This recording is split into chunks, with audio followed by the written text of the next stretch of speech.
до берега крутого мимо. Все расширили рядом,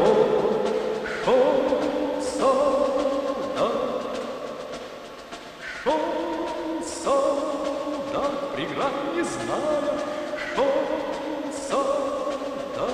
Estimados, estimadas y estimadas, bienvenidos a este octavo capítulo de Sin Sentido Común, el antimaterial favorito de ustedes, donde hablamos de psicología, filosofía, pensamiento crítico, argumentación, política y todo lo otro que se nos vaya ocurriendo. En el capítulo de hoy, lo primero que quiero decir es que lamentablemente nuestro amigo Cristian no nos puede acompañar, así que le mandamos un abrazo muy grande y salúdenlo mucho por Twitter. Pero además, y en compensación, trajimos a un apuesto rockero que nos ayude a conversar de cosas interesantes. Sí, porque tenemos que elevar el sex appeal de la verdad, porque vino a ponerle testosterona al programa. Sí, sobre todo para la gente que nos ve en YouTube, ¿eh? Es como para tener más visitas. Bueno, como dije, que un joven de cabellera rockera que viene a hablar con nosotros, que viene a hablar con nosotros de psicología y economía. Por favor, Claudio, preséntate a nuestros auditores. ¿Quién eres, tu signo y capítulo favorito de Sin Sentido Común? Wow, grande pregunta. Hola a todos, muy buenas tardes. Bueno, sí, soy Claudio y vengo a hablarles un poco de esta cosa extraña y curiosa que se llama neuroeconomía, que es como el casamiento del cerebro con los economistas, o el divorcio quizás, alguna de ambas. Así que eso, muy contento y gracias por la invitación. No, muchas gracias a ti por venir. Esto igual se sigue marcando un poco dentro de lo que hablamos siempre, que es como el pensamiento crítico, sí. y la tontera de la gente. Y la tontera de la gente. Claro. O sea, no de la gente. Y la propia también. De sí, todo, la exactamente. Sí, por de eso todos. la gente somos nosotros, claro, también. Sí, también somos gente, a ver, aquí. Como me dijiste Jesucristo en un comentario. El Jesucristo de la neuroeconomía viene aquí a transmitir la palabra a todos ustedes. La predica, hermanos. Caprich. Bueno, hemos hablado en capítulos anteriores de los ecos cognitivos. Yo creo que nuestros ávidos auditores ya están un poco al tanto, pero sería un poco más interesante que quizás Claudio nos pueda contar ahora cómo se aplica eso, sobre todo en contexto económico, así como ya directo al core, directo al asunto. Bueno, la neuroeconomía es básicamente es como una disciplina consecuencia un poco de la economía comportamental, que es probablemente lo que ya relacionan con sesgos, heurísticos y todas esas vainas. Entonces en algún momento empezó a surgir la idea de, medio paralelo al desarrollo como de las técnicas de imagen cerebral, imaginería, pero en verdad imagen cerebral, de registro cerebral, tratar de ver la base de todo eso en el cerebro, es decir, ya no necesariamente preguntarle a la gente y observar la conducta, es decir, economía comportamental, ver cómo se comportan, sino que ver qué es lo que había un poco atrás de esa conducta, mirando básicamente qué actividad cerebral se relacionaba a ciertos procesos de principalmente toma de decisiones, principalmente evaluar también modelos económicos un poco sobre la base de los supuestos que tenían y ver si se condecían con la actividad cerebral de fondo. Entonces más o menos ese es como cómo se metería la neuroeconomía un poco en el contexto de lo que estaban hablando en los capítulos anteriores también los chiquillos. Oye, una pregunta. ¿Qué relación tiene esto de la economía comportamental con la microeconomía? Con la microeconomía, bueno, básicamente la idea de la economía comportamental es un poco, ya que hay supuestos económicos, es decir, cuando uno piensa en cómo la gente decide, cuando vaya a comprar una chela y comparáis precios y todo eso, a la base uno podría pensar que es tan simple como que la gente compra lo que es más barato, lo que le conviene más, o dado que somos maximizadores de beneficios y todas esas ideas. Sí. ¿Qué significa ser maximizador de beneficios? Así como para la señora Juanita. Para la señora Juanita. Bueno, básicamente que nadie haría nada que estuviera en contra de su propio gusto, de su propia voluntad y de su propio O sea, que la gente toma decisiones a favor de su propio interés. Exactamente. Ya. O sea, uno tiene un interés que se refleja en la motivación. En el fondo uno se levanta a comprar chela porque tiene sed y hace calor. Entre otras cosas, ¿no? Porque te tirita la mano también. Claro. Para poder hacer un podcast y hablar. Exactamente, para poder desinhibirse y hablar. Entonces, se supone que detrás de esa motivación está la idea de satisfacer una necesidad, o un interés, o un gusto, o como sea que le queremos poner a ese término. Entonces, nadie se supone que tendría que salir de esa compra habiendo hecho algo contra su propio interés, en el fondo. O diciéndole un buen chileno, nadie debería cagarse solo. Exactamente. Eso. ¿Para qué autocagarse? ¿Qué menos adaptativo que autocagarse? Entonces la idea detrás del beneficio es un poco eso. Tengo la motivación y se supone que voy a extraer el mayor beneficio de mi conducta y de mi decisión, en el fondo. Entonces, en ese contexto, la idea es ver exactamente si es que ese supuesto tiene sentido. Es decir, en vez de asumir eso, que uno podría, ¿cierto?, asumirlo y pensar que sería muy extraño que fuera de otra forma, ¿qué pasa cuando uno observa a las personas en una situación en la cual tienen que tomar una decisión y decisiones que implican conflicto? Digamos que hay opciones que están en competencia. Entonces la economía comportamental un poco lo que hizo fue poner el énfasis en no establecer supuestos que sean necesariamente a priori, sino que observar de hecho cómo es que eso ocurre en el mundo real, si queremos decirlo así, o en una situación real. Pregunta, mi impresión es que todas estas predicciones o principios, supuestos de la economía clásica, cuando entra la psicología a meterse al tema de la toma de decisiones, como que se empiezan a caer, así como que se empieza a desmoronar un poco la idea del tomador de decisiones racional, óptimo. Sí, o sea, empiezan a surgir cuestiones tan básicas como el tiempo, por ejemplo. Es como este tomador de decisiones toma decisiones óptimas, se supone, ¿no es cierto?, quiere satisfacer su interés, pero el interés de este sujeto puede estar situado en el tiempo. El interés de ahora, es decir, lo que querís ahora, porque está cagado de sed y querís comprar chela y es el único supermercado abierto y te la venden cara, por ejemplo, o la única botillería abierta. O el ti mismo del futuro, digamos, al que no le conviene quizás gastar toda esa plata por satisfacer el interés de ahora, porque quizás más para adelante va a poder conseguir un mejor precio. Entonces, el mero hecho, por ejemplo, poner la línea temporal en la ecuación ya complica un poco la historia respecto a quién estáis satisfaciendo, a tu yo presente, a tu yo futuro, aunque suene medio místico y psicoanalítico, pero estamos hablando un poco de esta dimensión temporal. Entonces, no es que los modelos económicos hayan desconocido eso, ¿no es cierto?, pero las variables psicológicas empiezan a meterse porque, aunque parezca evidente, el que está tomando decisiones es un ser humano que tiene un cerebro que ha adaptado de una determinada forma, que tiene capacidad de procesar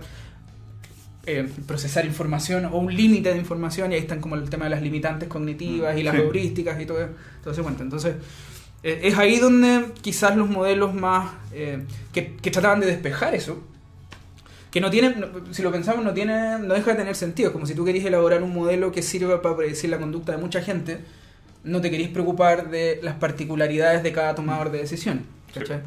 Ahora, las limitantes cognitivas parecen ser más transversales también, entonces creo que ahí es donde la psicología un poco agarra vuelo para meterse en este rollo. En ese sentido, la economía en general, o los modelos económicos estos que intentan ser predictivos, siempre están más en la parada de ser normativos, como le llamarían. Como que el deber ser, y en cambio la economía comportamental va más por el lado. A todo esto, ¿por qué comportamental en vez de conductual? Es como para que no suene conductista.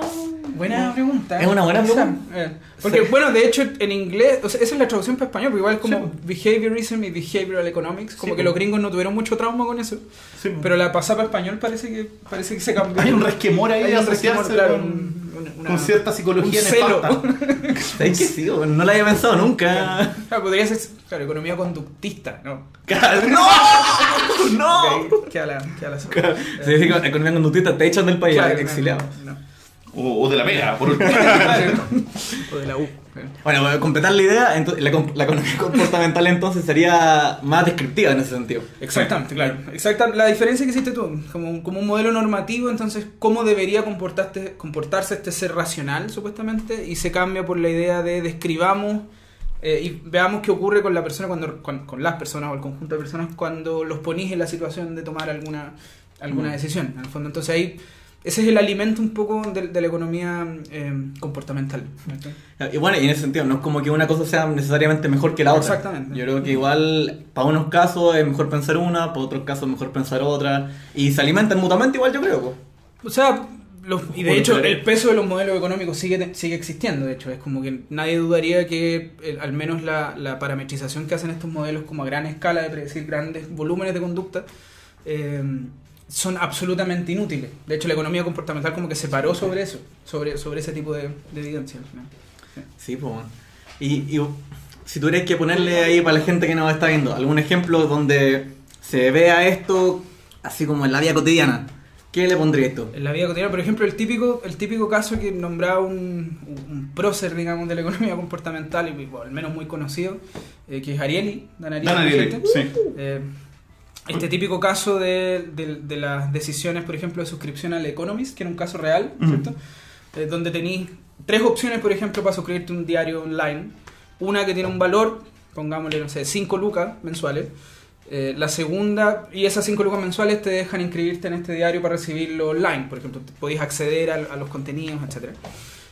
La segunda opción es recibir el diario por escrito, y si la primera opción era 5 lucas, la versión del diario escrito serían 10 lucas, por ejemplo, el doble.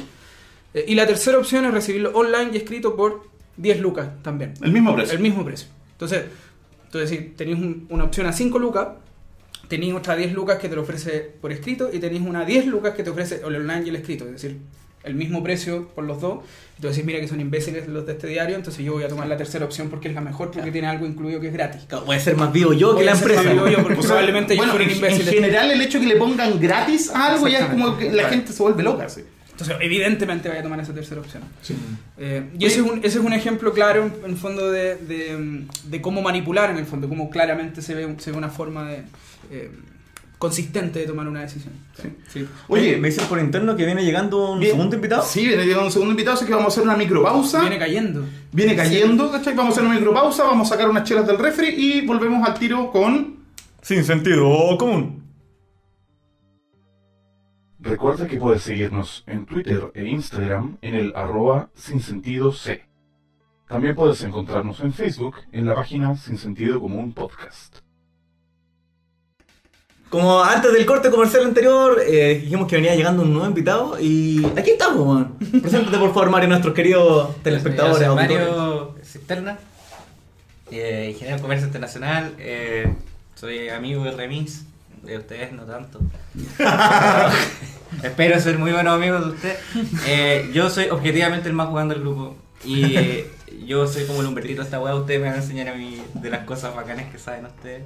¿Qué más? Y están hablando de economía. Igual algo le pego. Porque igual estudié ingeniería en comercio internacional y hice unos cameos en un podcast que se llama Estamos en Sistema. Búsquelo. Y es muy bueno. Así que eso puedo decir. Y me siento bacán esta estética como de Frente Patriótico Manuel Rodríguez. Se ve muy bonito. Claro, ahora nos van a desmonetizar. Demonetize. ¿Qué exigimos? Claro. Además está heavy YouTube. Bueno, eso es para otro capítulo sin sentido común. Estábamos hablando entonces de economía comportamental y ejemplos de la vida cotidiana. Claudio dio antes el ejemplo de la suscripción al The Economist, y yo también me quedé pensando una muy parecida, es la de Starbucks. Esa va de que cuando el café chico vale Luca, el café mediano vale Luca Quina y el café grande vale Luca 6. Entonces decía, puta, es tan pequeña la diferencia, bueno, entre sí. Ya, puta, me voy a comprar el grande, bueno. Están hablando de efecto anclaje. Exacto. Tú escuchas en sentido común, parece. Algo cacho. Sí, pues entonces estamos hablando de ejemplos de la vida cotidiana, de la aplicación de ciertos principios de la economía comportamental, pues.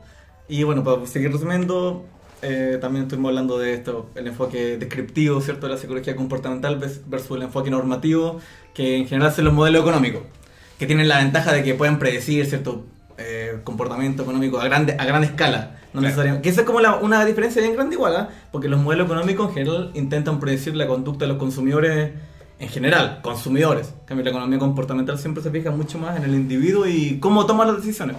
En el micro. En el micro. ¿Viste si algo cacho? Bien, sí. ¿Tú estabas hablando?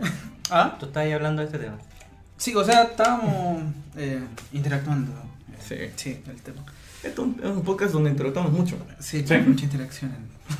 Oye, la historia de Ariely, en todo caso, pueden buscarlo. De hecho, tengo entendido que todavía está en Netflix un documental que se llama Deshonestidad, la verdad sobre las mentiras. Sí. Y a propósito, Dan Ariely participa mucho de Twitter y es muy interesante porque el one siempre invita a la gente a participar de sus estudios, porque hay muchos que solamente son por internet. Sé que si les interesa también colaborar con ese tipo de Tienen que investigaciones. seguirlo, @Dan Ariely.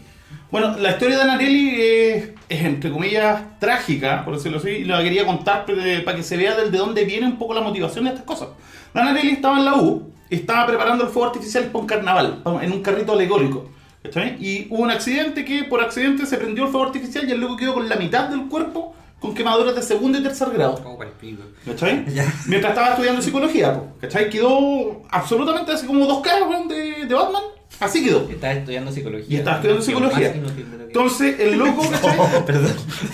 Durante meses tiraba en la cama del hospital y el tratamiento consistía en que para que se lo regenerara la piel le tenían que frotar, o sea, untar con una crema, así como un ungüento, no sé, alguna cuestión así como un crema Nivea, no sé, Aceite alacrán, y ponerle vendas, ponerle gasas. Y todos los días había que cambiar las gasas. Al pico. Entonces las enfermeras lo que hacían era como ya, señor, entonces le vamos a sacar una gasa, permiso, 1, 2, 3, ya, y le vamos a sacar la otra, ¡fua! Así. Y el loco, puta, retorciéndose de dolor, y le pregunta a la enfermera, oiga, de repente, ¿no será mejor que en vez de que la saquen de golpe, que la saquen despacito? La enfermera le dice, no, no, mire, yo confío en mí, usted, el dolor que va a tener va a ser mucho menos si se las saco todas de golpe rápido a que si se las saco despacio. Y este hombre se quedó pensando, ya bueno, ¿y esta mina cómo lo sabe? Puta, la experiencia, pues soy enfermera, ¿cachai? Entonces el loco hizo un experimento controlado en que le pidió a pacientes de la misma cuestión que reportaran los niveles de dolor, ¿cachai? Del 1 al 10 según la velocidad, ¿cachai? Y la fuerza con que les tiraran las vendas.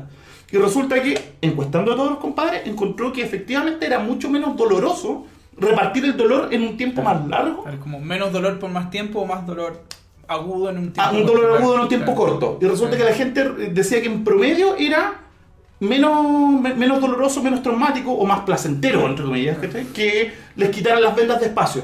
Y él va a donde los médicos, va a donde la enfermera y les muestra, mire, ¿sabe qué? Hice este estudio, etcétera. ¿Y qué es lo que le dicen los doctores y las enfermeras? Vos dedícate a recuperar. Dedícate a recuperarte, dedícate a la psicología, déjanos a los hueones que sabemos de esta weá. Usted está enfermo, caballero. Usted te dirá todo quemado que está hueveando acá. Se le quemó el cerebro. Entonces, claro, el tema ahí es que la motivación de este loco es que muchas veces los expertos en tomar decisiones son muy poco reflexivos respecto a las decisiones que toman, ¿cachai? Y esa weá es grave porque, loco, ¿quiénes son los expertos? Los médicos, los abogados, los economistas, los políticos, ¿cachai? Que son, Fashion bloggers. o sea, en general, gente a la que delegamos la responsabilidad de tomar decisiones que son demasiado cabezonas para nosotros, po, weón. Y si esos weones que son los tomadores de decisiones expertos, en realidad no son muy reflexivos y no cachan tanto y no revisan sus modelos, son medio impermeables a la evidencia, ¿qué le queda a uno, po, weón? Es como los estudios que tiene el Gorka Navarrete, un español amigo que también estudia razonamiento y esas cosas, que es donde estudia, por ejemplo, los diagnósticos de enfermedades que dan los médicos a los pacientes, Sí. dada la probabilidad previa de la enfermedad, dado el porcentaje de error que tenía el test o no sé qué, y cachaba que en general, claro, los pacientes no entendían lo que recibían como resultado de un examen que le detectaba una enfermedad o lo que sea. Pero los médicos tampoco cachaban exactamente lo que estaban diciendo. Y no era porque, claro, porque los médicos fueran imbéciles o porque los pacientes fueran imbéciles, sino que porque era difícil. De hecho, había que pensarlo bayesianamente, por ejemplo, el resultado del test. Entonces no era tan sencillo, no era tan simple como decir, probablemente tenéis una... Imagínate lo que es curioso para alguien que le digan, oye, el test detectó que tenía una enfermedad, sino que probablemente tienes una enfermedad. Es como... ¿Qué chucha me lo está diciendo? Tienes un 30% de posibilidad de tener ¿cachai? Como que no tiene sentido desde el punto de vista cognitivo cuando tú se supone que los test te están respondiendo certidumbres, ¿cachai? Claro. Eso igual sigue un poquito la idea de que igual seguimos siendo una tropa de monos nomás que se visten y tienen como una sociedad relativamente organizada, pero seguimos siendo igual de monos que el orangután en la selva, ¿cachai? Tenemos el mismo sistema cognitivo que nuestros antepasados. A ver, los orangutanes son súper inteligentes. No, sí, pues bueno. la cagada. Nosotros también. Vi un documental. O sea, hacen podcast, bueno, no. Sí. Sí. Lo hacen. ¿Viste, escuchaste un podcast de un orangután? Sí, sin sentido común. Estaban hablando de Dan Ariely, ¿verdad? Sí. Este gallo que es bien feo. Pero ahora sé por qué. Sí, porque- bien feo. ahora sé por qué. De hecho me sentí mal, porque siempre que lo veo es como, es feo este weón, y ahora sé y ahora me siento pésimo. Oye, es que al loco lo hicieron de nuevo, Claro, ¿cachai? no, Pueden pero- buscar la charla en TED de Ariel y para Sí. que vean lo feo que es. De hecho, está traducida este en gallo español. que quería hacer como un libro de cocina, que decía. Sí, sí, sí. Y después Sí. se dedicó a buscar Sí, sí. Bueno, de hecho también tiene publicidad alguien que todavía no nos auspicia, que es Audible, que tienen el libro de Dan Ariely y el Predictably Irrational, predeciblemente irracional, y narrado por él, bueno, y es muy muy bueno ese libro. Y puta, para escucharlo en la micro. Tiene mucho que... Están hablando Sí. de eso. Sí. Ya. Sí. Oye, pero, Estaba de hecho, el otro que también tiene una anécdota fundacional parecida también es Daniel Kahneman, porque del que hablamos siempre. Porque no mucha gente sabe que Daniel Kahneman empezó su carrera como psicólogo en el ejército. ¿Sí? Este loco está los años 60, ejército israelí, un ejército recién fundado. Ya. ¿Cachai? Onda con menos de 5 años. y llega como psicólogo a ver el tema de la selección de personal, o sea, selección de milicos para tirarlos a las distintas divisiones, a artillería, bueno, no sé, o sea, básicamente agarrar a un soldado y ver dónde cae mejor. Y resulta que tenía una batería de tests o de entrevistas y muchas veces simplemente se dejaban llevar por la primera impresión que tenía el entrevistador. O sea, estaba funcionando el efecto Aloy. Si veía que llegaba un compadre grande, musculoso, así fornido, decía, ya, este buen tiene que ir a infantería. ¿Cachai? Si veían a un buen chiquitito, etcétera, ya no, este buen que vaya a contabilidad. ¿Cachai? Siendo que a lo mejor el buen grande era un buen así, onda súper torpe para tomar decisiones o para conducir gente o con más liderazgo, mientras que el buen chiquitito, ¿cachai?, tenía más capacidades para eso. Entonces luego encontró que los mecanismos que tenían para seleccionar milicos dentro del ejército y darles distintas tareas eran absolutamente arbitrarios, completamente arbitrarios. ¿Y qué fue lo que le dijeron los milicos? Oye, ¿usted qué se cree? ¿Usted es psicólogo de mierda? ¿Cachai? Nosotros somos militares, nosotros sabemos de lo que estamos hablando. ¿Cachai? Bueno, casi toda la gente que se dedica a la economía conductual siempre parte de un trauma de ir a mostrarle un dato duro, ¿cachai?, a su superior y que el superior le diga, métete tus datos por donde te quepan, nosotros sabemos lo que estamos haciendo. ¿Cachai? Se deprimió. Sí, me deprimí, man. Pero es que eso es muy cierto. ¿Te acordás de una cachaya a un sociólogo que se llama Paul Granovetter? ¿Ya? Que este gallo estudia como... Tiene esta teoría del efecto de los umbrales. ¿Ya? Que por ejemplo, ¿qué pasa con el... cuando, no sé, pues en una marcha queda la cagada y en otra marcha no? De ahí les voy a contar, otro día les voy a contar esa teoría, pero este gallo también le pasa una cuestión con los milicos que pasaba que le encargaron buscar mecanismos de reducir la cantidad de bajas en el ejército. Entonces el gallo cachó que los milicos que iban a presentarse a despedirse de sus familias, y si se estaban despidiendo de sus familias como con su ropa normal, tenían más posibilidades de salirse del ejército que si es que iban con el uniforme. Entonces los mandó a todos los cadetes a irse después con su familia, pero con el uniforme puesto. Entonces ahí la familia se sentía como orgullosa de este weón, ¿cachai? Y así se podía bajar unos niveles de ansiedad, ¿cachai? Claro, pero de ausentismo, no sé cuál es la palabra, pero es de... Claro, verlo vestido de institución en el fondo. Claro. Era distinto que verlo vestido como... Y son esos detalles ridículos que al final en las decisiones afectan caleta, o sea, son... claro que me imagino que le había pasado lo mismo que el médico no recuerdo cuál fue la cuestión, pero estamos hablando, me imagino que siempre lo mismo, al menos en economía pasa que hay una... Está sentada al menos desde el siglo XIX, o sea, el siglo XVII, bueno, desde la idea de Adam Smith para adelante, en que existe un agente racional, o sea, de que los individuos, los agentes del mercado son agentes totalmente racionales y que tienen todos los elementos para tomar decisiones financieras, y es muy cuático que en esta época todavía se esté... a mí más que eso, porque yo creo que estamos todos de acuerdo en que no somos agentes racionales. Estamos todos de acuerdo que somos más buenos que... somos más buenos que la chucha, pero a mí me interesa más el asunto moral que viene después, porque, por ejemplo, si el modelo se sienta en eso, que somos agentes racionales supuestamente, te están diciendo constantemente que, por ejemplo, una persona endeudada es una persona irresponsable, ¿cachai? Que una persona que no tiene cultura de crédito, ¿cachai? Y por otro lado, igual el sistema necesita que seamos hueones irracionales, po. O sea, el sistema depende de que gastemos responsablemente. De hecho, el mercado de retail de la deuda crediticia el año pasado subió un 27% y tiene que ver solo con morosidad. Estamos hablando de gente que está pagando intereses, ¿no?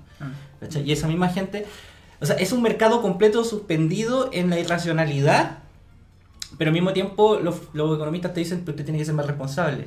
No, pues si fuera más responsable, este mercado completo del crédito no existiría nomás. Sí, entonces, gran parte del sistema depende de nuestra irracionalidad y nos castiga por nuestra irracionalidad.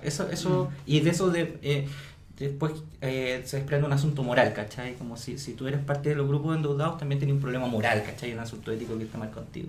Eso me llama mucho la atención. Como que tomáis malas decisiones. Claro, Sí, y en ese sentido elegí, porque por mucha educación que uno puede hacer con respecto a que somos irracionales, no sé, costumbres de cómo gastar tu dinero, cómo no endeudarte, a pesar de toda la educación que puedes gastar en eso, vamos a seguir siendo, en general, igual de huevones que cuando no nos habían enseñado eso, porque estamos sujetos a tantas restricciones, bueno, restricciones de tiempo en general, porque no todos tenemos tiempo para andar buscando toda la información para tomar una buena decisión. Si queréis comprar un atornillador, no te vayas a pasar por las 15 ferreterías del barrio, van a ver cuál está más barato ya, como la que está en la esquina y va. Claro. También está la atención. Si llegáis cansado de la pega, ¿Cómo crees que esta de tener tiempo para andar pensando en ese tipo de cosas? Sí, pues. Puta, y de ahí para arriba, pues. Sí. Oye, a todo esto, bueno, yo creo que uno de los traumas que muchos de nosotros tenemos es eso de salir a comprar, ¿cachai? Al centro con la mamá o con la polola, ¿cachai? Y tener que seguirla, ¿cachai? Mientras vitrinea y vitrinea y vitrinea, mientras que uno, como yo por lo menos soy de los que entro a Bellota, me compro 2 camisas y me voy para la casa al tiro, ¿cachai? Como yo soy el buen más normie del mundo, o sea, voy al líder y me compro 5 pantalones, ¿cachai? Porque estaban a 5 lucas, ¿cachai? Soy el buen cero vitrineo, cero discriminar, ¿cachai? Siempre voy a la más barata nomás.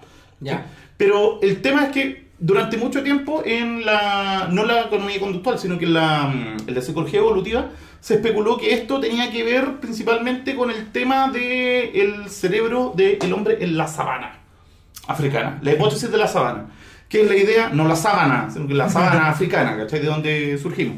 Y es la idea de que supuestamente nuestras mentes estarían optimizadas para un entorno, ¿cachai? Con pobreza de recursos, ¿cachai? En la cual hay que salir a buscar, hay que salir a cazar, hay que salir a recolectar. Y una teoría que igual está en bajada ahora, no se pesca mucho, pero a mí siempre la he encontrado seductora, por decirlo así. Que es la idea de que la división del trabajo, ¿cachai? Por género. Ya. Que es la idea de que en esta época de la prehistoria el hombre tenía que salir a cazar, entonces, ¿cuáles son las cosas que desarrolló más?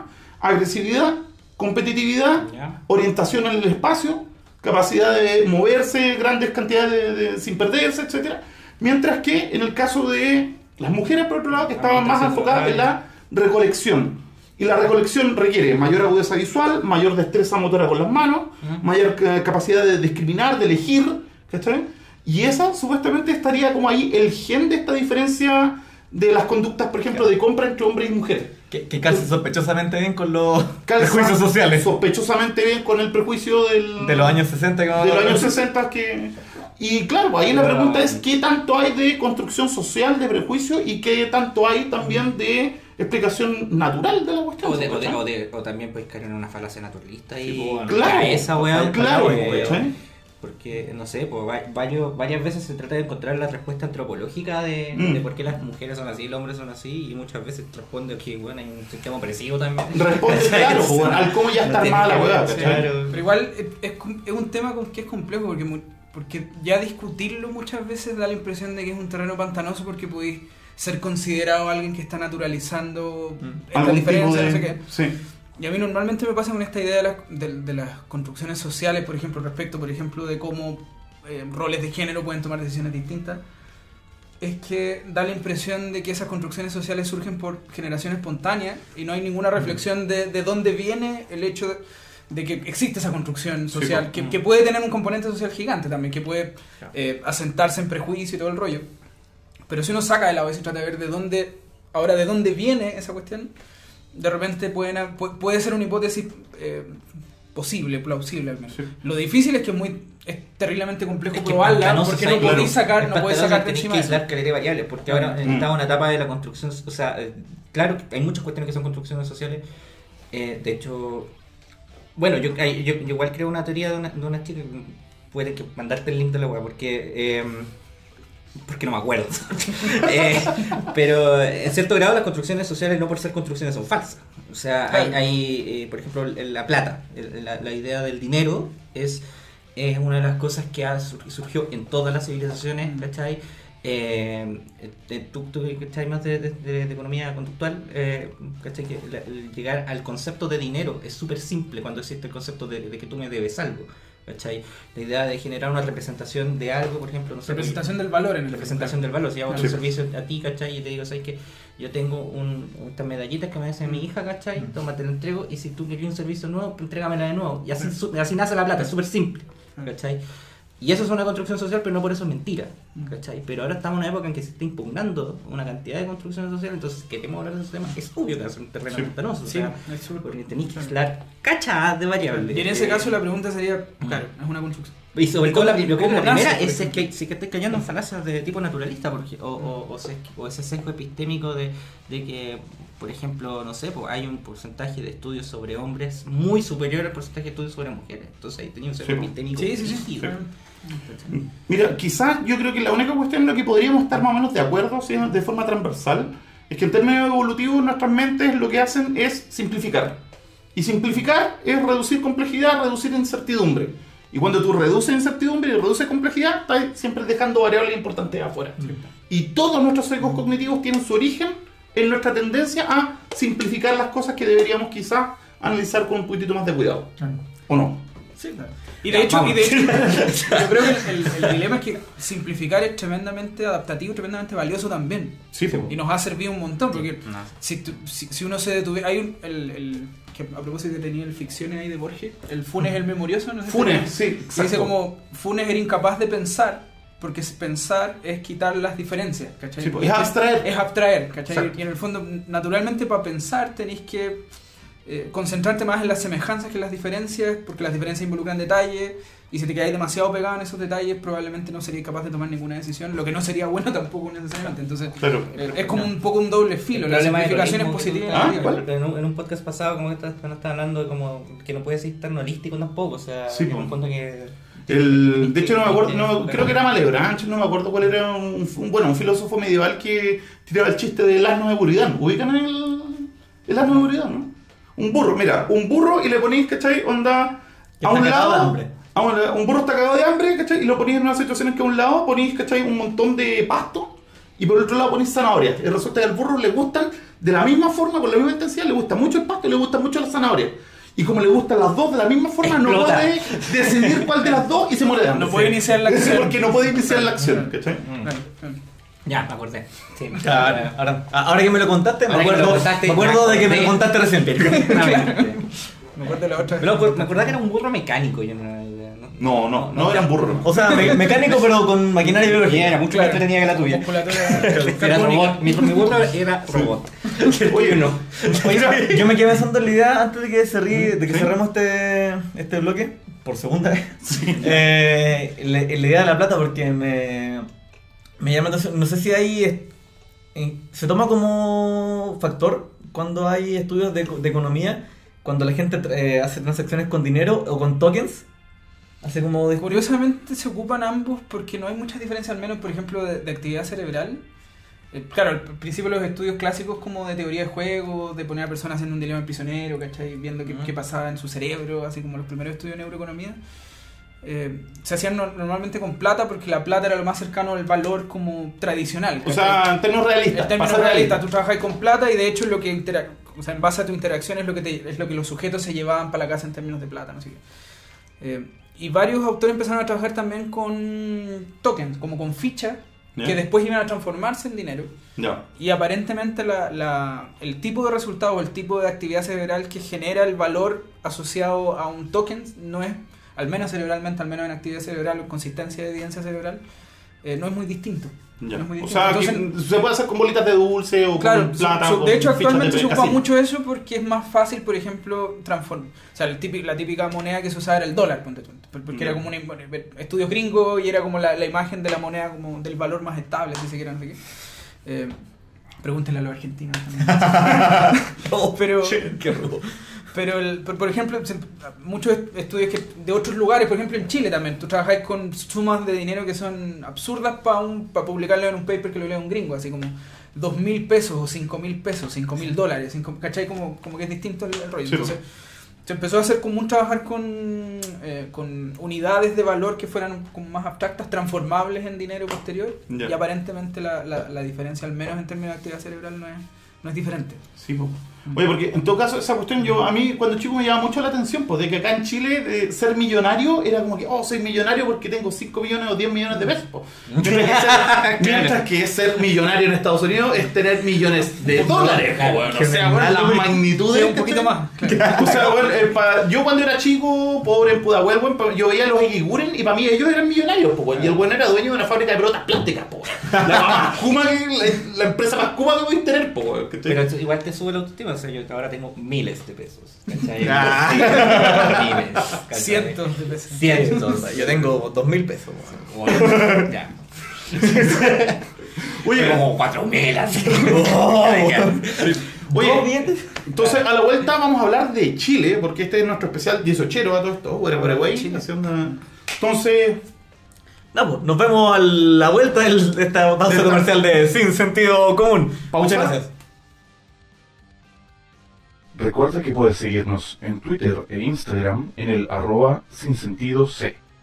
También puedes encontrarnos en Facebook en la página Sin Sentido Común Podcast. Estimadas y estimados, bienvenidos al segundo bloque de Sin Sentido Común. Tercero. Bueno, en fin. Tercer bloque, puta la weá ya. Bienvenidos, vamos a seguir hablando entonces de economía conductual, psicología y todas esas cosas que venimos hablando hace rato. Sí. Oye, pero estamos al filo de las fiestas patrias, y las fiestas patrias, ustedes saben cuáles son las noticias. Fonderos preocupados de que no llueva, el precio de los anticuchos y las empanadas y las chichas, La lluvia en el 18. el perrito que se atraviesa en la medialuna del Parque O'Higgins durante la parada militar, güey, porque ustedes saben que a todo el mundo le gusta ver la parada, ¿cachai? Las muertes que son equivalentes a desastres naturales. Que se Exacto. Entonces, claro, el tema es toda esta cosa de la irracionalidad económica y de la toma de decisiones y del cómo ciertas presiones influyen en las decisiones de compradores. De eso tratemos de llevarlo un poquitito, no sé, tenemos por ejemplo las fondas. ¿Qué pasa con las fondas? ¿Qué hay con ellos? Comida. Loco, o sea, ¿te parece Copete. racional pagar 4 lucas por un fierrito con 2 pedazos de carne, weón, y caleta de cebolla? Es como... O pagar 3 lucas por una empanada, ¿cachai? Es como... ¿Qué onda? ¿Qué pasa ahí? Hay copete.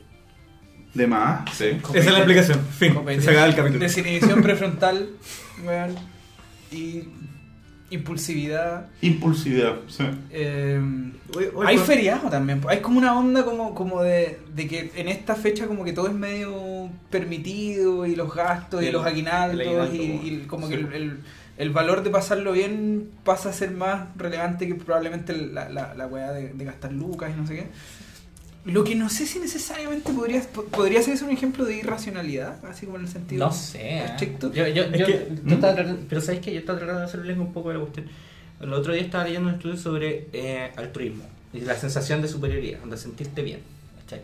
Y O sea, altruismo es ayudar al otro. ayudar al otro, pero Ya. eso está muy ligado a sentir, costa propia.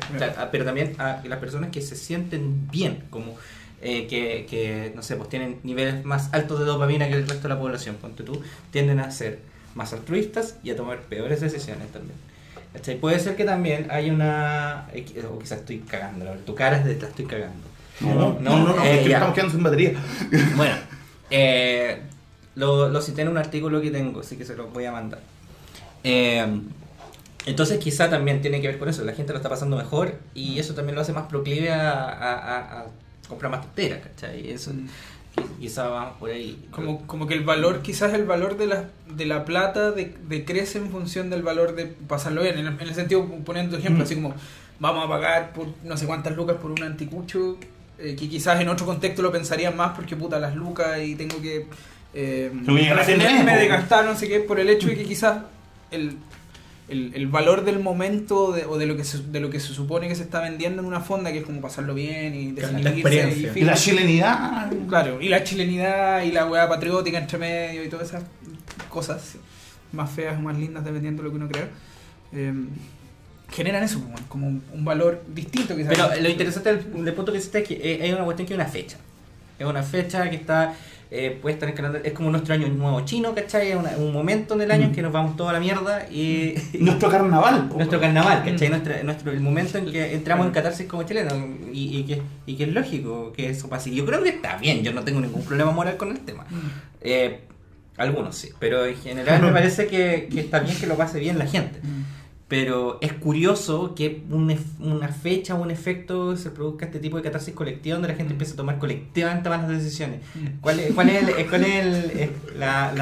y ustedes saben más de esta wea? ¿Qué es lo que pasa? ¿De tomar malas decisiones? Sí. Pero de manera colectiva, que sea como, ya pico, ya todos nos hacemos mierda, ¿cachai? Pero que sea algo grupal, ¿cachai? Claro, igual la falta como...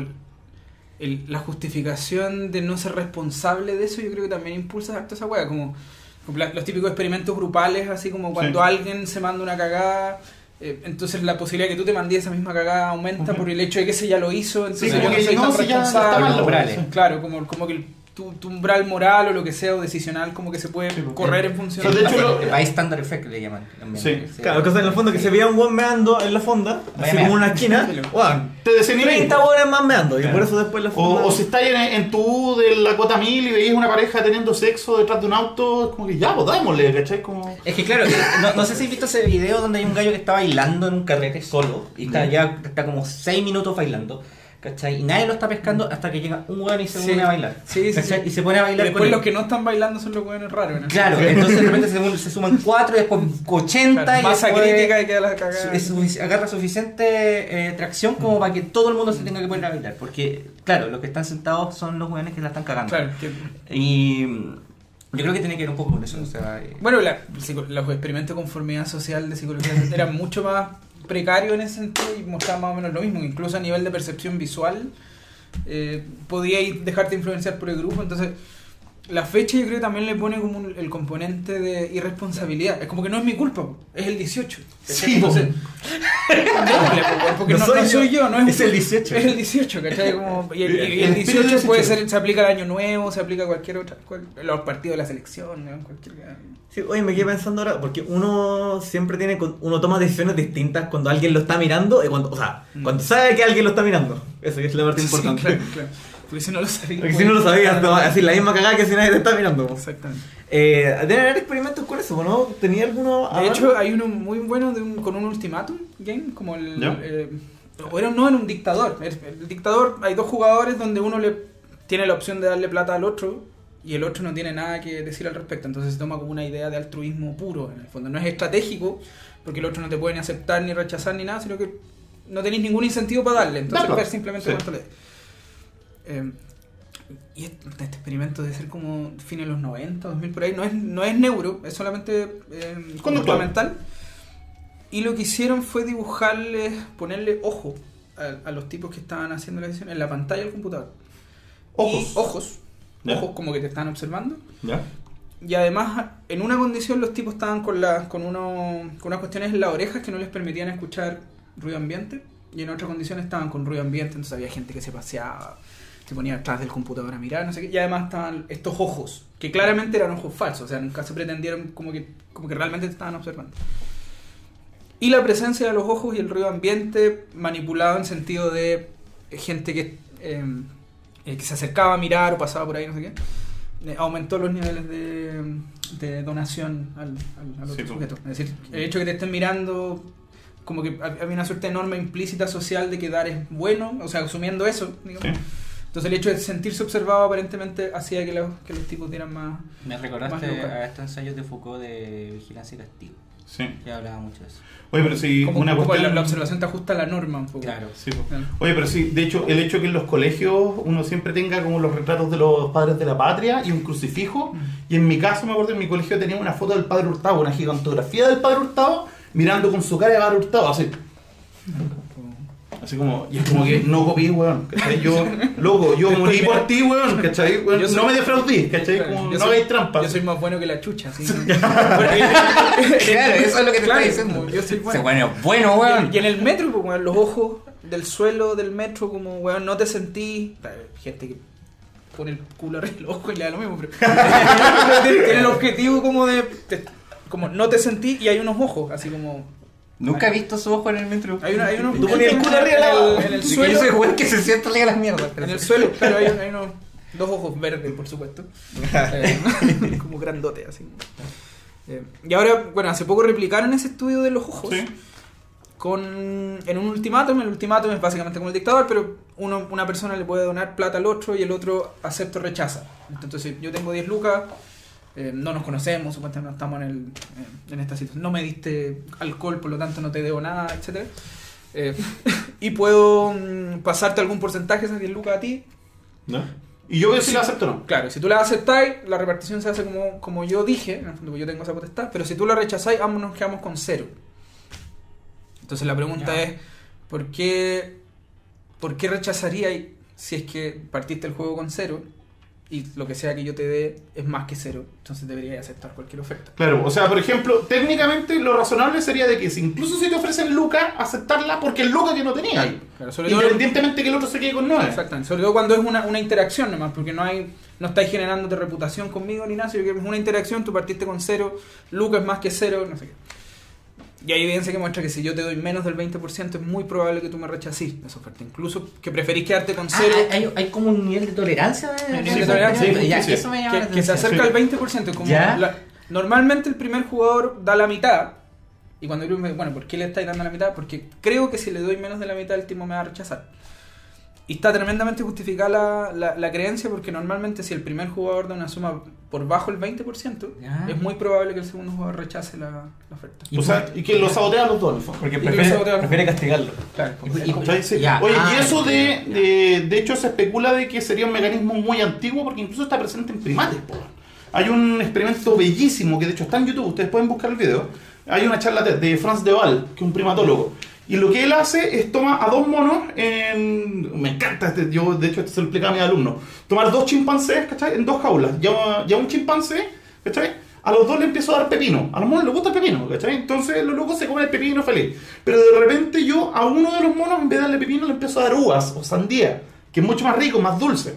Mientras que al otro mono, ¿cachai? Le sigo dando pepino. Al principio el loco acepta el pepino y se lo come, pero ya después al segundo o tercer pepino, cuando ve que le están dando uva al otro, Se enchucha. el loco se enchucha, agarra el pepino y te lo tira. Así onda, weón, métete el pepino, weón, por donde te quema, weón. ¿cachai?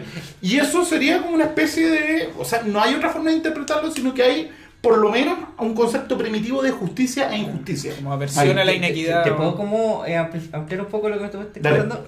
Yo estuve viendo como que se empezaron a replicar ese experimento varias veces y con esa guas que tú le ponías a la gente. ¿Cómo se llama? Esas mierdas con las que Observación. leí la mente a las personas. Claro, claro. A ver, ¿qué estoy pensando? Con lo que adivino Ya, lo que piensas. Que eso hacen los psicólogos. Claro, Adivinar ¿qué estoy pensando? Claro. Bueno, en este libro yo lo leí en Monkeynomics. Sí. Y ahí es donde se amplifica un poco la idea, pero también se llegó a una conclusión de que la injusticia en los monos les provocaba dolor físico. Onda. Las weas que como la sensación de ser el weón relegado, ¿cachai? Sí. En la escala social en la que estaba, le dolía, ¿cachai? Y había una sensación muy terrible en él. ¿Cachai? Y eso tú lo puedes extrapolar también a la conducta humana, que la injusticia sí provoca dolor, pues, weón, ¿cachai? Sí, Sí, pues, sí provoca sensaciones muy similares. Claro. Sí, totalmente. Totalmente. Lo interesante, por ejemplo, en experimentos como ese, con observación, es decir, tú soy el weón que está recibiendo la oferta de alguien. ¿Cachai? Ahora tú soy como el jugador 2 en el ultimátum. Si alguien te está observando, te volvís más intolerante todavía. Es decir, tu umbral de aceptación que estaba en el 20% cuando no hay observación. Es como en que promedio, si me aceptan 25 igual me humillo, total. Da lo filo, mismo. pero igual son 2 lucas y media. No Sí. sí. Bueno, si te están observando, te ponís más jodido. O sea, se acerca más al 50%. Y ahí muestra como que la observación genera una suerte de Que no creen que soy construcción hueón. de reputación, claro. Claro. El que no crean que soy huevón vale más a llevarme 4 lucas o 3 lucas del Y momento. eso en cierto modo tiene algo que ver también con esta cosa de Twitter, de que como Twitter es una plataforma pública, todo el mundo es como un poquitito más estricto y correcto de lo que puede ser en su vida cotidiana, po, weón. Y está Sí, repleto de no, ejemplos, no, po, y eso por eso me acordaba de lo de Foucault, porque eso onda, si estuviera vivo y viera Twitter, estaría en su salsa el weón, viendo qué pasa con las personas cuando la están mirando. Y claro, en Twitter pasa eso. Como el efecto que tiene esa weá. Sí, y mencionaste ahí por entre medio hace un ratito que los experimentos de los que hablaste eran con una sola interacción.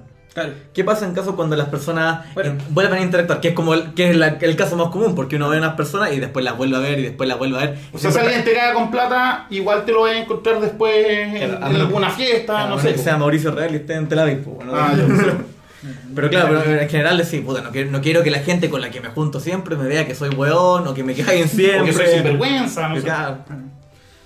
Sí, pues el valor de reputación es gigante. Claro, la construcción de reputación, o sea, el saber que estáis jugando un juego iterado repetidamente o que te vaya a encontrar esa persona después en la posición opuesta amplifica mucho el efecto de, por ejemplo, cuál es el umbral que tú tenís o el que tú tenís en aceptación de ultimátum, que en la interpretación del resultado sería como la opinión que la otra persona se está generando de ti, en el fondo, ¿cachai? Como cuál es el mínimo valor que esta persona acepta o no sé qué. Entonces, ese ¿Y eso valor se puede amplificar? Eso, estoy muy metido con lo que estoy contando. se puede amplificar como a nivel de tratos sociales, por ejemplo, de que ya una vez que tenemos aceptado que las iteraciones de esas interacciones generan finalmente la valoración propia del individuo, como esto es lo que valgo yo al final en relación del resto, ¿cachai? Sí, sí, ya se puede saber que a nivel de individual tú podéis cachar que los individuos empiezan a autopercibirse en función del resto. Eso pasa a nivel de grupo, eso pasa con nivel de estratos sociales, que como por ejemplo yo pertenezco a tal estrato social, yo merezco ganar esta plata, por ejemplo, solamente por el hecho de estar dentro de un segmento, dentro de este segmento o de un círculo, ¿cachai?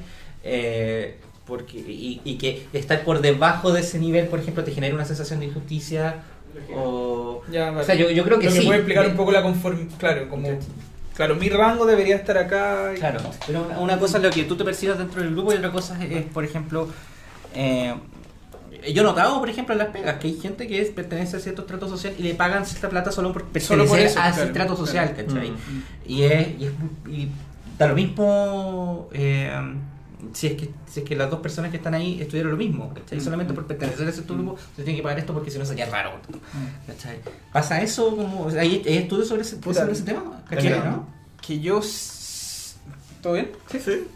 O sea, que yo cache así como la extrapolación de lo que veníamos hablando como un nivel de mezclándolo con pertenencia grupal, no sé si... O sea, la pregunta resulta muy interesante porque explicaría mucho tipo de conducta de conformidad social en el sentido de cuánto espero yo que la otra persona acepte ganar por un trabajo y cuánto la persona...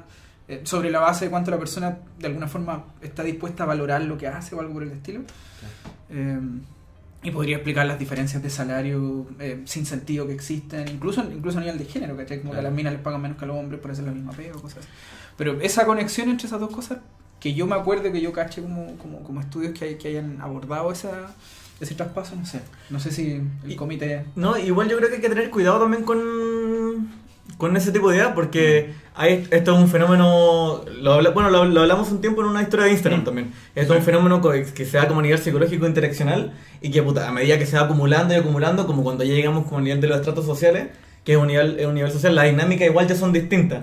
Como que es como la física y la química. En el fondo la física explica los fenómenos hasta cierto nivel y de repente se pega un salto. Puta, me acaba de decir que mi pregunta era buena y vos me estás diciendo que mi pregunta es muy buena, ¿cachai? No, digo que la pregunta es muy buena. Digo que los supuestos... Se está justificando por qué no tiene una respuesta. Recuerda que puedes seguirnos en Twitter en @sinSentidoC. No que sea buena, pero en el fondo como que igual de repente cuando ya vamos acumulando... Puedes encontrarnos en la página Sin Sentido Común Podcast. Una cosa notable igual, y que creo que es buen tema también para conversar, es como el límite un poco de la neuroeconomía, ¿cachai? Porque cuando juntáis neuro y economía parece súper atractivo, ¿no es cierto? Como vaya... De hecho, es como la moda ahora de que hasta la neuroeducación, güey. Claro, bueno, partió con el neuromarketing y neuro todo, ¿cachai? Y lamentablemente, como estas maquinitas terribles que uno le pone en la cabeza a la gente, no sé, ponerle un electroencefalograma o poner a la gente a una resonancia magnética, el ambiente en el cual podéis hacer un estudio donde veis la actividad cerebral es tremendamente limitado. Es tremendamente limitado porque tiene que ser artificial porque tenéis que tener a la persona quieta, de hecho, porque cualquier movimiento muscular genera actividad cerebral, o sea, es actividad eléctrica también. Entonces, estudiar ese tipo de cosas sería tremendamente interesante a nivel cerebral, por ejemplo. ¿Qué pasa a nivel cerebral cuando una persona es expuesta a su valoración laboral en función de variables que no son necesariamente relacionadas a lo que está haciendo, ¿cachai? Pero es súper complejo hacerlo a nivel como de estudio cerebral por la gran limitante que tenéis que tener a las personas sentadas mirando una pantalla de computador, etcétera. Hasta el momento, ¿cachai? Quizás la ingeniería cerebral o la ingeniería la próxima vez que vaya a una entrevista de trabajo me voy a poner un electrodo en la cabeza. Bueno, mandan los resultados. Lamentablemente hay gente que está haciendo weas así, ocupando una maquinita con 3 electrodos y diciendo, la onda... Pero ya caché que hay un weón que, no sé, estos dark webs intelectual que están saliendo ahora, un weón que se llama Sam Harris, no sé si te suena. Y escribió un libro sobre que el weón encontró que la ética y la moral tienen como... se pueden estudiar a ese nivel, ¿cachai? Y que encontró la respuesta en esa web, ¿cachai? Que en los electrodos que te pueden poner en la cabeza, ¿cachai? Y que ahí están las respuestas de la ética y la moral. Igual, Wea que onda Kant se estaría diciendo. Cualquier filósofo con dos dedos de frente, weón, se estaría retorciendo con Sam Harris, weón. Sí. Es brígido, compadre. bueno, a propósito de esos límites de la neuroeconomía, bueno, más específicamente los límites como de estas metodologías de estudio. Sorry, pero claro, que tú estás diciendo que es muy bueno que decir esta weá tiene límites. Sí, Hasta aquí llegó la cuestión y no hay por dónde. Y tú decías otra cosa.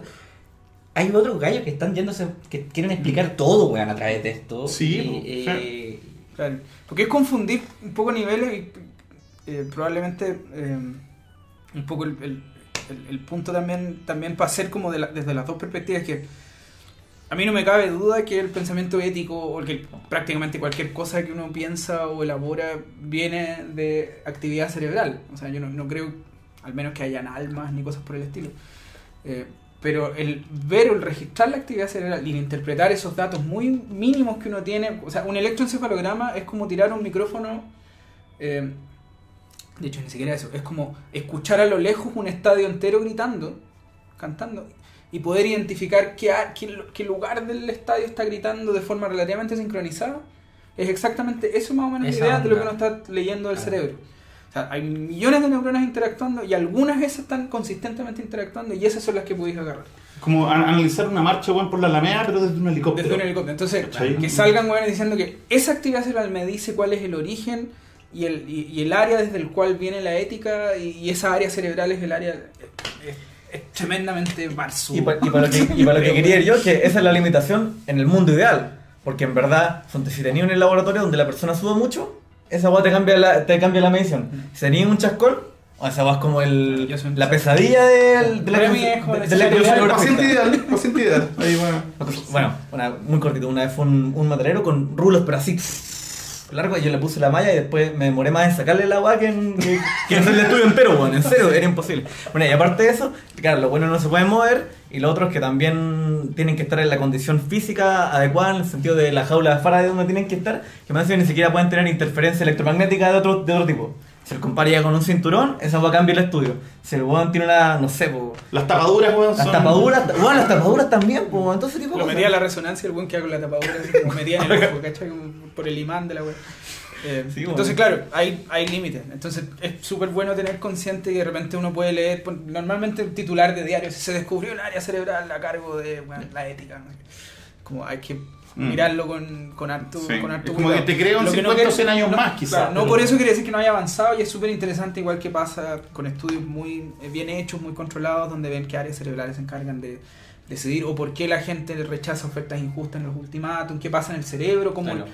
Y es interesante porque cuando hablábamos del valor, por ejemplo, si tú a una persona le dais de la nada, así como, oye, aquí tenéis 2 lucas, por la buena onda. O sea, actividad dopaminérgica, refuerzo bacán, ¿cachai? Recibí 2 lucas de la nada. Si a esa misma persona alguien le da 2 lucas, sabiendo que otra persona se quedó con 8 lucas, ahora esas 2 lucas ya no generan actividad en función del refuerzo, sino que de hecho se toman como una pérdida. O como un insulto. Como un insulto. Entonces, las mismas 2 lucas que se supone que deberían tener el mismo valor en un contexto en el cual, a propósito de chirimoyas, te pasan 2 lucas, buena onda, o te encontráis 2 lucas en el suelo, pero si te pasan 2 lucas sabiendo que otro se quedó con 8, entonces de hecho, anécdota. Yo una vez me invitaron a participar en una investigación y me dijeron, mira, necesitamos que este producto, ¿cachai? Es como una semana de trabajo, más o menos, etcétera, te ofrecemos $1.50. Y yo, ya, weón, así, feliz, weón, ¿cachai? Y después al segundo proyecto me llaman, ¿cachai? Y dicen, ya, ¿sabes qué? Mira, una pega parecida, de hecho menos pega. Y por el mismo palo. Yo, ya, pero es que el tema es que yo hace un par de meses había cachado de que el proyecto era de 11 palos y mi pega fue como el 70% del trabajo del proyecto. Y te hiciste cagar. Claro. O sea, fuiste el monito al que le dieron pepino. El pepino. Exacto. Y al otro se estaba llevando la uva. Y tú empezaste a salir. ¿Y sabes que lo mandé a la chucha al weón? Le dije, no, sé qué, anda a darte la raja, weón. Yo no trabajo para vos nunca más, weón. Y bueno, y supe después de que el weón se fue dentro de esta weá, el Milico Gate, el weón cagó, ¿cachai? Ahora lo echaron del ejército, así que, bueno, en fin. Saludos. Salud. Oye, ¿cómo estamos de tiempo? Yo diría que estamos más o menos acercándonos al triste final, weón, porque como siempre quedan muchas cosas que conversar, sobre todo cuando uno lo pasa así de bien conversando. Sí, bueno, primero que todo, invitadísimos de nuevo para cualquier otro capítulo. Mario, Claudio, si quieren volver a venir, Lo recibimos felices con más cerveza. Y si traen ustedes también estamos más felices que traigan la cerveza. Pero también, si no, a ver si es que YouTube tira un par de lucas Sí, eso. este año. Sí, A ver, para que YouTube nos pague, ustedes un tienen que six-pack. compartir en Facebook, en Twitter, en Instagram, Mira, en tú eres el mono, Badoo. tú eres el mono de los pepinos, yo soy el mono de las sandías. El mono de la sandía de agua.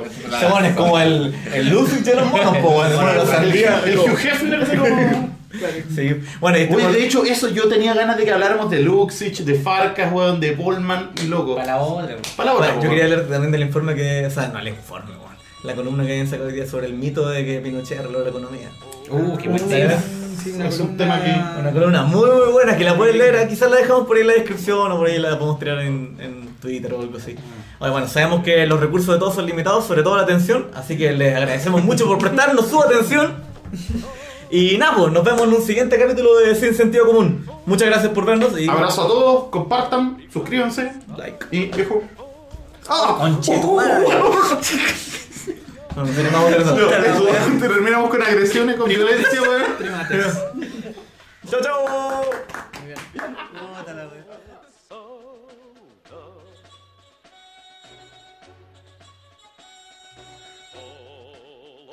Ночами грозовыми